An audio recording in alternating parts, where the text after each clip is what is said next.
이런 투자 열기는 통계로도 집계가 됩니다. 올 초 기준 국내 4대 가상자산 거래소에서 실제 거래가 가능한 계좌 수는 250만 개를 넘겼습니다. 그런데 과연 투자자 보호는 제대로 되고 있을까요? 안지혜 기자와 좀 더 들여다보겠습니다. 투자자가 늘어나는 만큼 사건 사고 소식도 자주 들리죠? 맞습니다. 대표적으로 최근 한 자산거래소 사건이 많이 회자가 되고 있는데요. 네. 자신들이 안내하는 투자법만 따라하면 큰 돈을 벌 수 있다면서 투자자를 끌어모은 이후에 거래소를 폭파시키는 방법으로 사기 행각을 벌였습니다. 드러난 피해자만 600여 명 이상, 피해 금액은 수천억 원대에 이르는 것으로 알려졌는데요. 네. 사실 이건 비교적 큰 규모고 공론화가 되지 않은 작은 건들도 많습니다. 하지만 이런 사기 피해의 경우에도 다른 금융사고들처럼 금융감독원에 민원을 넣어도 보호를 받기가 어렵습니다. 현행법상 가상자산은 금융투자 상품이 아니기 때문에 개인적인 형사고소 등으로 해결을 할 수밖에 없는 상황입니다. 그런데 비단 이런 사기가 아니어도 거래 안전성 논란도 있지 않습니까?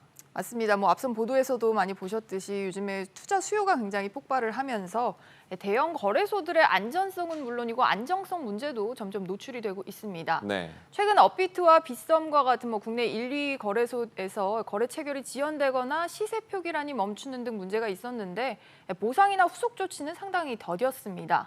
만약 같은 일이 주식시장에서 그러니까 한국거래소나 증권사에서 있었다라고 한다면 금융당국이 직접 나설 정도로 문제가 됐을 법한 사안이란 점에서 근본적인 신뢰도에도 의문이 제기되는 지점일 수밖에 없습니다. 그런데 정부 차원의 대책은 아직 없는 거고요. 그렇죠. 앞서 말씀을 드린 것처럼 정부는 가상자산을 아직까지는 금융투자 상품으로 인정을 하지 않고 있고요. 그래서 투자자 보호 대상이 될 수 없다는 입장입니다. 네. 결국 아직 어떤 주무부처가 컨트롤타워 역할을 할 것인지에 대해서도 정리가 안 됐고요. 결국은 투자자의 각자 도생이 계속되는 상황입니다. 사실 국회에서도 관련 법안이 연일 쏟아지는데 과연 기대를 해봐도 될까요?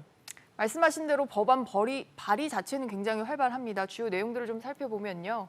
가상자산에 대한 정확한 정의를 마련을 하고 거래소 인가제 도입이나 가상자산 발행의 심사 의무화, 또 이용자 보호 의무까지 전반적인 내용을 담고는 있습니다. 네. 다만 앞서도 통과가 되지 않았을 뿐 비슷한 발의는 계속 있었고 또 일부 규제책들은 특정금융정보법 등 기존 법안으로도 충분히 또 해결 가능하다라는 지적이 있습니다. 네. 지금 해외에서도 단계적 제도화가 이루어지고 있다는 걸 비춰보면 결국 지금 문제는 단순히 법의 부재보다는 가상자산 제도화나 피해자 보호에 대한 정부의 의지 부재다라고 꼬집을 수밖에 없을 것 같습니다.